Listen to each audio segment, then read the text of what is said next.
down the basement, lock the cellar door, and baby, talk bloody to me. Hi, welcome to another episode of Talk Bloody to Me. This is Matt, And I'm Breezy.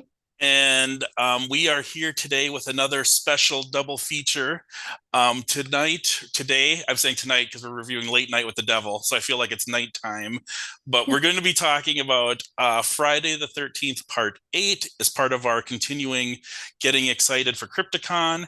And we're also going to be talking about Late Night with the Devil, a movie that's getting a lot of hype and a lot of buzz. And I really enjoyed it. We'll get to it later. There'll probably be lots of spoilers, but stay tuned for that. But first, Breezy wants to tell us a little something about a movie she saw. So I seen Abigail, and that's actually a really, really damn good movie. Okay, I what's that would rate about? it. It's about that vampire ballerina that she turns to like a vampire. Oh, nice. What were you gonna rate it something? What would you rate it? I would say 10 out of 10 because that's damn Really? good. Oh, Yes. wow. Yeah. I didn't think it was going to be like that. I didn't think I was going to like it because I'm not into the vampires besides, Interview with the Vampire. That's the only one that I actually like. That's Oh, my and The favorite. Last Boys. And Oh The yeah, Last that Boys. one too. Yep. Those are the two best. Yep. I agree. And I didn't think that I was going to actually enjoy it, but I actually really enjoyed it. I will watch it Hmm. again. Interesting. See, I kind of was wondering because I actually do like vampires, but then it's like the little like girl ballerina vampire, and I was like, how cool is that really going to be? But apparently, it's really good. It is It's very damn good. I mean, but there is some kind of comedy mhm. laughing scenes like joking matter and it laughs your ass off, but it's fucking good. Well, I will definitely have to check it out, um, and then we'll talk about it in depth on a future episode. Hmm. Um, but well, cool. Um, Talking about Crypticon, there were a couple cancellations. Most significantly, John, I don't know how to pronounce his last name, Kaiser or Kaiser, Kaiser. yeah. Tales He, from the Crypt. yeah, the voice of the Crypt Keeper, who was scheduled to be there, is canceled. That's kind of disappointing. In It is. Yeah, he was one I was really looking forward to seeing, but that stuff Same. happens. Same. It happens every year, Yeah, unfortunately. exactly. And so to help fill the void, they scheduled a new guest, and it's the actor who plays Rick from Nightmare on Elm Street 4, which we just talked about last week. He was the martial arts guy that put up a great fight against Freddy, ultimately got stabbed in the gut. But he was probably the coolest guy in Nightmare on Elm Street 4, in my opinion. Yeah. So I'm kind of excited to meet him, There actually. was there he did a really good karate scenes in that one too. He had that cool song over the top of him too. That Right. rock song. That's one of the best scenes of the whole movie. Hmm. Yeah. Yeah. So this week, continuing our coverage or whatever you want to call it, getting excited for Crypticon, we're talking about Friday the 13th, Part 8. Jason Takes Manhattan. Remind me who's going to be at Crypticon from this movie. So, obviously Kane Hodder is one of them, but he's not going to be there, and I have met him before. Okay. He plays Jason in Who? this one. Yeah, there's actually two Jasons. Oh, okay. So there's Kane Hodder with the Jace. That's the actual Jason, and Hmm. then you got the little Jason that's in Oh, it, right. which you can see the certain types of scenes that he's like kind of a little boy coming out of the water and stuff. Yep. And that actual actor is Tim Mark. I don't know how to pronounce his last name, Okay. but he's going to be there, and he was a little boy, Jason, Oh, and cool. that's actually his very first con appearance. Oh, nice. Yeah, I was like, dude, yeah. And then you got Jensen Daggeret, which is Renee Rickman. Okay, yeah, That's her name. yeah. She's And like the then main girl of it. She's like the yeah, the spoiler blonde alert. kind She's of. the final girl of Friday 13th Part 8. Yeah, she's like blonde with the kind of curly, wavy, Mm-hmm. punkish type deal. I don't know. And then you got VV. 1989 hair. Yeah, yeah. And you got VD Vincent, that's aka Vincent Dupuy, and then he played Julius, which Okay, he was that person was fighting Jason on top of the roof. the boxer. Yeah, him. He's gonna Prop be there. Cool. That's probably the best scene of this movie is him boxing Jason on the roof of the building. Yeah, but he's like Jason's like and his comes up right in the dumpster. Yeah. When we talked about one of our earlier episodes, we had Killer Clowns from Outer Space, and we talked about the clown that had the boxing gloves and punched the guy's head off. And then we had the trivia question of which other movie featured that, and it was this one, Friday the 13th Part 8. Where, Yep. but it, We got it. We got it. yeah, which brings me to a point like there's a lot of funny stuff in this movie. I think some stuff is funny on purpose. I think some stuff is unintentionally funny, but that's I think was supposed to be funny on purpose when he punches his head off and it bounces and rolls down the thing and lands in the dumpster and the dumpster slams shut. Yeah. I think like my favorite like scene of there's no actually scratch that. There's a few scenes that I actually like. I don't really Mhm. care for this movie, out of Mhm. all the Friday the 13th. It's kind of like blah. Yeah. But there is a few scenes that I do like. The first scene is when that rocker chick was playing her guitar in Yeah. that boat or down some dungeon wherever she was at. Yeah. And I just loved it. One, I love the sound. Yeah. And she just walking away, and here comes Jason going down the stairs. Yeah. Yeah, this came out in 1989, and she's rocking out in like the hull of the bottom of the ship, and like with all these pipes and metal, and she's And it just like, echoes too. So that's a perfect, yeah, to shoot like a music video. yeah. She's like, this place is begging for a video, and then she's like, it's like totally 1989, like exploding out of your TV, and then here comes Mhm. Jason. Schwa.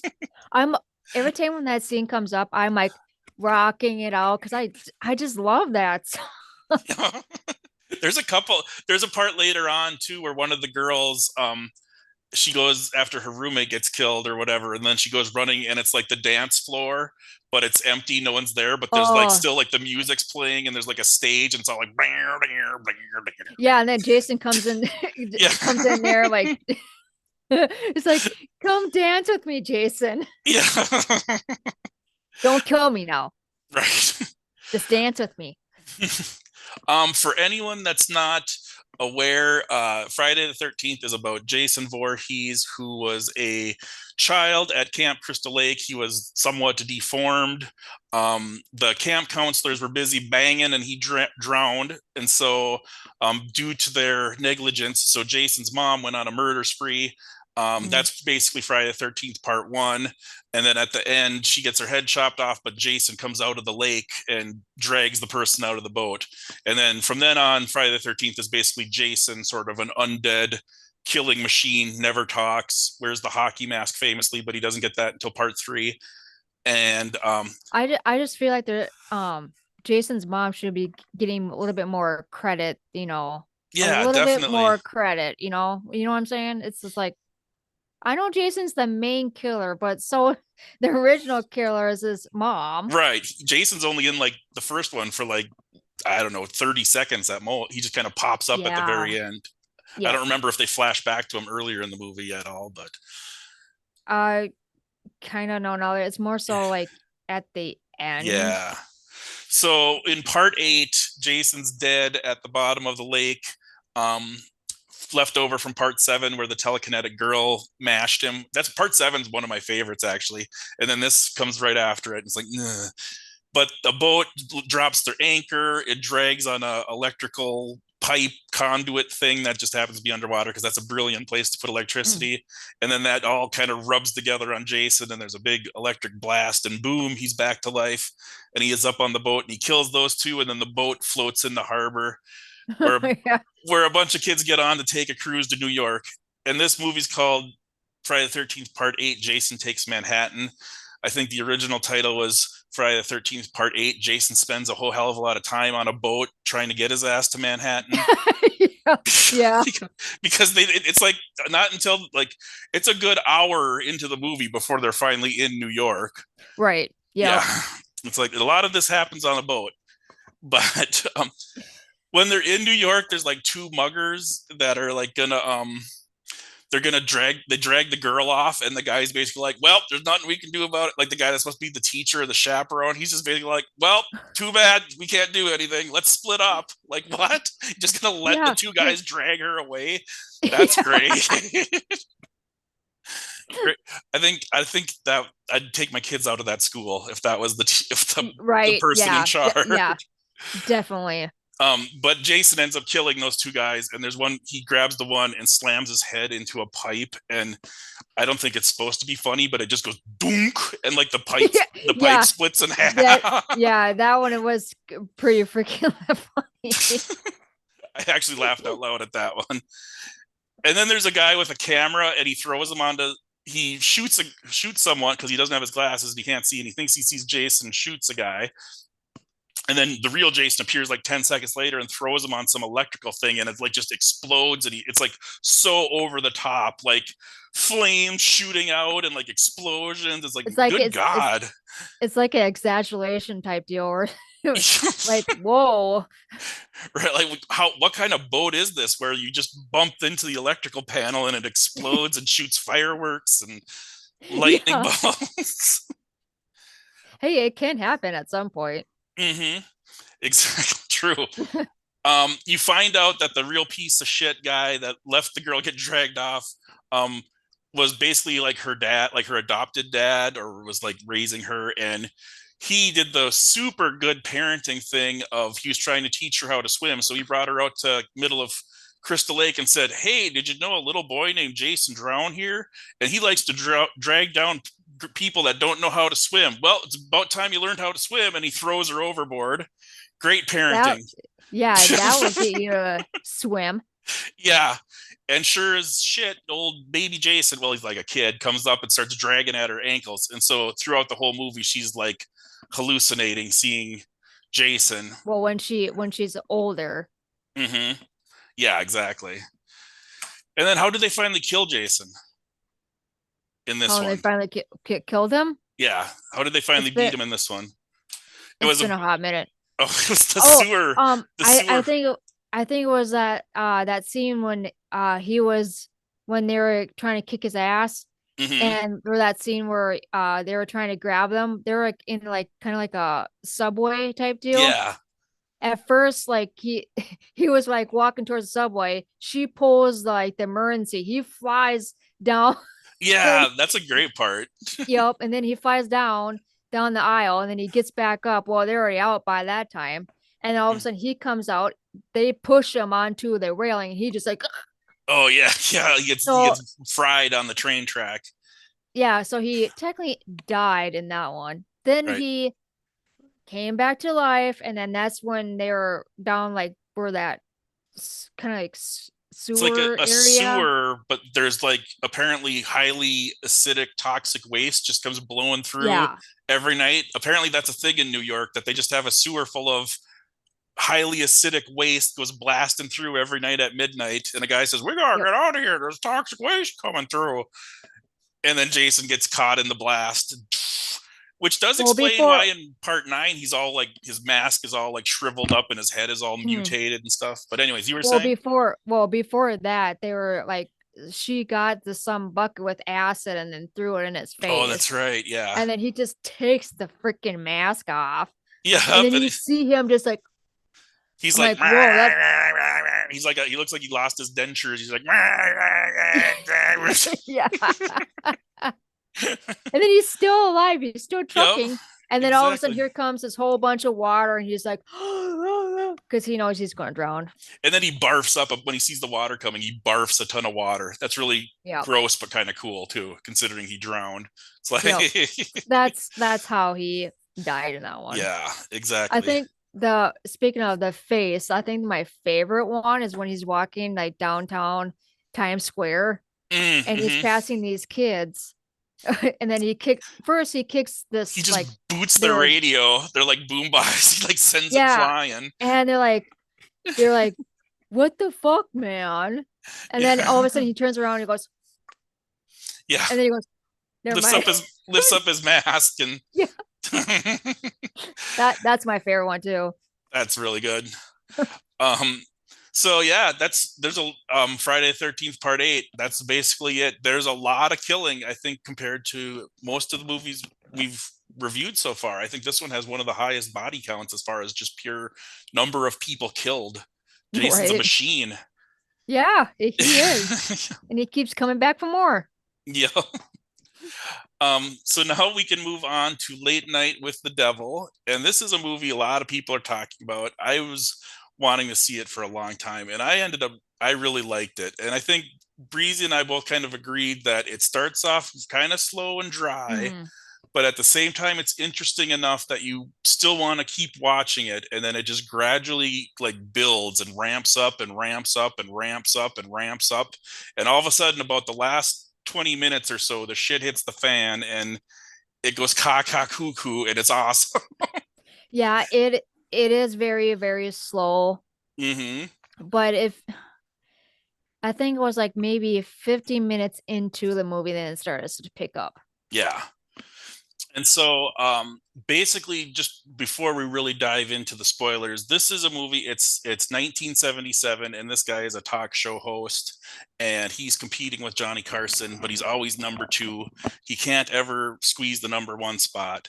And he had his wife or his girlfriend, his fiance, was always by his side. She got cancer out of nowhere, was gonna die. He had her on the show. That was his highest rated episode, but he still didn't beat Johnny Carson. And so now Mhm. his 5-year contract is up, and he's got to pull out all the stops to impress them to get the show renewed. And so since it's Halloween, he decides to go all out with a Halloween extravaganza, which features a little girl that's supposed to be possessed and a woman that interviewed her. And basically stuff goes haywire, and it's a night Yeah, they never after that forget. little girl comes in, it starts to pick up Yeah. because she's possessed. Yep. And it's presented like the movie is present like it starts off with like narration, like in 1977 the Mm. following blah blah blah blah blah. So it's like presented like this is almost like a found footage, like this is a thing that actually happened, and it's like a documentary about it kind of. To start with, but then it's like obviously it didn't really happen because we know this guy wasn't competing against Johnny Carson in real life, but it's presented like it's a real thing that He kind happened. of reminds me, that one guy, the main character, kind of reminds me of Johnny Cash in a way. He does actually, yeah. And then they say he like on his rise to fame that he was associated with the Grove, and this occult and their like ceremonies and their cult, and that's actually based on a real thing. There's like actual like grove, like the Bohemian Grove out in California, where like rich and powerful people gather and meet and stuff. And Yeah, I had no idea until you send that to me. I'm like, oh my God, it's actually true. yeah, exactly. So there is Right. some true elements to it. Yeah. Which makes it more interesting with the movie because you will have no idea that that part of the movie with Late Night with the Devil, that's part of a true story. Well, not Right. true story, but parts of it. Yeah, that element of it is based on Yep. reality. Yeah. Um, and so it starts. So then, he basically starts off as we'll get into it now. Is the movie is basically watching the episode of the show, but then when they cut to commercial, you see black and white clips of like them talking behind the scenes and stuff. I actually do really like that Yeah. because it feels like you're actually watching a TV show. It works really well. It's a very Yep. very cool uh, way of presenting the movie.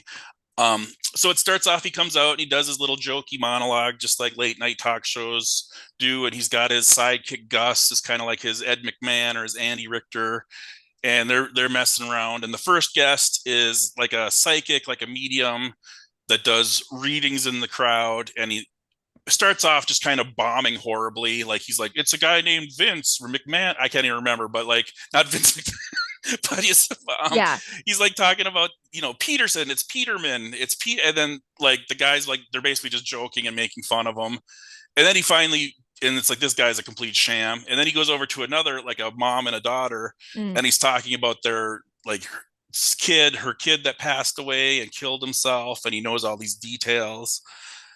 And it's And like, then oh, it's telling the mom and daughter like it's he's okay, he's doing okay, all that stuff, and they're like crying and stuff. yep. And so then it's like, wow, this guy might actually have some abilities, And then he goes over and he's like, well, time to wrap it up. And all of a sudden he's like, there's another presence here. It's really powerful. And then he's like, ah! And he just like starts screaming and he's in agony.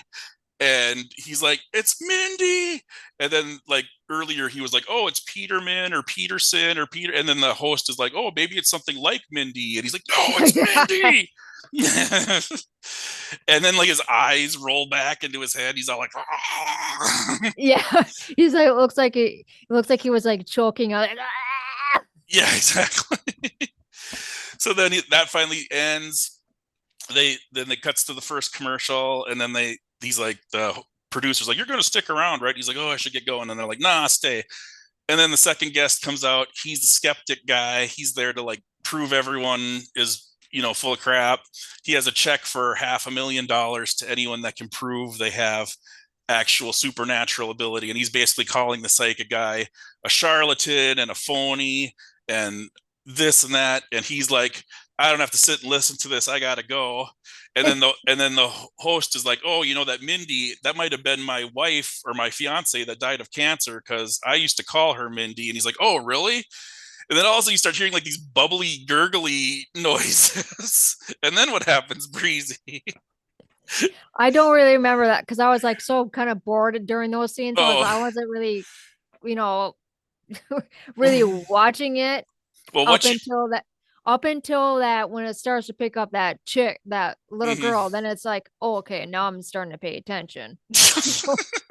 Well, what you missed was him projectile vomiting like black ink across the room, like. Brah! Yeah, I seen that. I was like, Yeah. that's kind of gross, Yeah. but also like being possessed too. So you would think that could be was possessed at one point. Right. You know, Something's going on because of his psychic connection. Something was messing with him. So they take him out of there, and the skeptic guy says he can prove that that was just all an act. And then they bring out the author and the little girl Lily, and she is like the like she from the is like, Partridge Family. and yeah, and she is like so creepy. she like constantly stares directly into the camera the entire time. And Yeah, and then he's like, you don't have to stare at the camera. You can look at me. yeah, and she's like, okay, sorry. And then she's like good for like a second, and then right away she's back. And like even when the camera's like over her shoulder, like from a different angle, she's like turned around in her chair staring at it. Yeah, and she gives me such a creepy vibes during the whole dang movie. Oh my God, this I don't know. It just gave me a weird feeling. I was like, That dude, I'm telling you, she's possessed like right off the bat when she got off the stage, right. on the stage. That actress does such a good job. Mm. But they tell her whole backstory that apparently there was this cult that lived in like a commune, and they would do these ritual sacrifices, and they had these girls that they had to sacrifice. And basically, they say anyone who witnessed the sacrifice could be possessed by this demon. And then they're the FBI raided. It was like a Waco situation, and they torched they set the place on fire. And Lily was the only survivor, and because she had witnessed the sacrifices, she's possessed by this demon. And so then they say, well, let's conjure up the demon. So then they're going to do that as part of the show. And her face changes. And then this is where Breezy starts paying attention, because now it's Yep. getting good. Yeah, this is where it's starting to get really, really good. Yeah. And her voice changes. She has like almost like a male voice. And she's like, oh, hi, Jack. I remember you. And stuff. Yeah, and and then Jack was like starting to like freak out, like, what the hell? Mm-hmm. What is actually really going on? Yeah. And then she like floats in the chair and like scream, like her face changes like all monstery for like a split second, and then she goes back down, and they're like, oh, that was crazy. And then the skeptic's like, no, that's a bunch of crap. I can prove how he did that. And then as like all this is going on, whenever they cut to commercial, they'll sometimes show like a stagehand guy, and he's like on his headset, and he's like, I'm not picking up anything on my Like monitor. I don't and know what like you're talking about. like like kind of behind the scenes take breaks and Yep. a typical TV show. It's just it's really good. I like those scenes. Yeah. And then like the first after they bring Lily out, the first time they cut to commercial, and they cut the commercial because it's black and white, and Hmm. she's still staring into the camera, and he's like, okay, it's break time. And she's like, oh, what camera should I look into? And he's like, no, we're not taping. You don't need to look into the camera. Yeah, she's just freaking weird, Yeah. um, creepy, but I don't know. yeah. So then the skeptic guy, they had said at the beginning he was famous, he had been a magician before he was a skeptic, and he was famous for his mass hypnosis. So he's gonna hypnotize Gus, and lets us know Gus is terrified of worms. And then all of a sudden he says, Gus, you have worms coming out of your neck. And Gus starts pulling like earthworms out of his neck. And the stomach. And then he like rips his whole stomach open. It's just like worms. Yeah. Like, Yeah, so when that was going on, it was actually like when he was actually back to reality, mm-hmm. it actually like he looked and goes, "Oh, there was nothing there." Yep. Yeah, it was like it like actually ends up a giant worm like rips out of his eyeball, and it's really fakey looking, but also really cool at the same time. And then the hypnotist guy's like, no, this isn't supposed to be happening. No. And then he like just like JK, and he like says, dreamer awaken or something like that. And it Yeah. all snaps back to reality. And here it was all just hypnosis, and everyone, the host and the crowd and everyone saw it, and they're like, wow. And he's like, even the viewers at home were affected by this, or most of them. And then there's like a That would couple be people in the one that would be one strong hypnotized person. I'm like, holy fuck. Yeah, exactly. And then like he's like, oh, did anyone not see worms? He's like, over there you didn't, over there you didn't. And then he's like, well, play back the tape. And so then they show the tape, and then you can see on the tape there's no worms. The guy's just like acting it out. Well, then Lily helpfully suggests, why don't we play the tape of me before? And he's like, oh, And that's when it gets real interesting because I'm like, why would they want to play the tape back? yeah. And then, the main guy is like, no, go slower in that time frame. Yep. And they go slower, and he goes, no, no, no, slower yet. And then all of a sudden you see this black figure behind him, like, oh, that is motherfucking creepy as shit. Yeah. And then about that time, Lily starts shaking and convulsing, and like with sort of like static, like TV static, and all of a sudden the lights go out, and she stands up, and she's all staticky, and lightning blasts from like the camera into one arm and from the lights into another arm, and she basically screams in agony as she's roasted alive, and her head splits open, and there's like a burning flame in the middle. And Gus says, everybody was like starting to die off really, really quick. Gus stands up and he pulls a cross out of his shirt and says, the power of Christ compels you. And she goes, whoop, and like his neck, like telekinesis, like snaps his neck all the way around. Yeah. And then the woman that had been interviewing, she has her little thing that's supposed to put the demon away. And she's like, blah, blah, blah. And he like telekinesis chokes her with it and basically slits her throat. And then the guy that was a skeptic starts bowing down and trying to work. He's like, my dark lord, I serve you. And then he like holds out the check. And they had said that something like the demon's name was like the source of the word abracadabra. And the demon he goes, abracadabra. And then the check goes like and like burns. And then the guy's like, and he starts burning. Yeah. Yeah. It's just like during that, like the ending was like so much stuff was going on. It was like so slow. And then when you get that little girl, and all of a sudden starting to pick up, and then at the end it's like so fast paced. I'm like, whoa. Yeah, exactly. It's just like, whoa. And then basically everyone dies except Jack. And then he has a vision of his wife dying of cancer, and she's like, put me out of my misery. And it's like the sacrificial knife that they had brought out before to show the crowd. And he's like, okay. And he like stabs her, and then it like cuts back to reality. And here he had stabbed Lily with the sacrificial knife, so he had completed the sacrifice. And in theory, anyone watching the sacrifice can be possessed by the demon, so that would include everyone watching at home. And he's like kind of like looking around and he sees all the dead bodies and it's like he starts saying dreamer will awake or whatever the word was that was supposed to snap him out of the hypnosis, but it's not working. Everything is staying the same and he just keeps repeating it and you can hear Yep. like police sirens in the background getting louder and that's how the movie ends. Yeah, it was overall it's a really good movie. It was slow. Mm-hmm. I would just wish it would picked up a little bit sooner, but Definitely. I will give it about like I don't know, it's 7. I would give it a Seven. 7. Yeah. 7 flaming split open heads. No blood. Gallons of blood. 7 gallons of blood. Okay. Yep. I think I'd give it an 8. I really liked the ending. I liked how it kept my interest and it gradually built up. And then when I had to watch the last 20 minutes again. I watched that twice. The first 20 minutes, I don't need to watch that ever again. But Why did you like rewatch it that 20 minutes again? just because I liked it so much, just because I thought it was that Oh, okay. badass and cool. And plus, it's so, like you said, it's so fast and so much stuff happens. I just wanted to make sure I didn't miss anything because it's almost like, Yeah. what the hell just happened? What did I even see? So if you guys want to watch a Late Night with the Devil and where to see it, you can watch it on AMC Plus, YouTube, Sling TV, Amazon Prime, YouTube TV. I'm pretty sure it's on Shutter, I Yep. believe. Shutter. Yep. Yep. Exactly. I watched it on Amazon Prime for what it's worth. And I watched it on Fetch Fruit.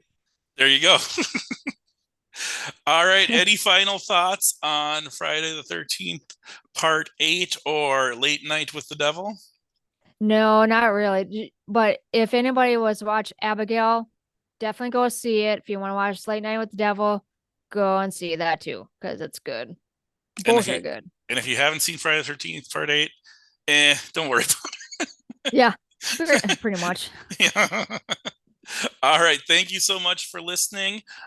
Please like, share, subscribe, tell your friends, spread the word, and have a great night. All right.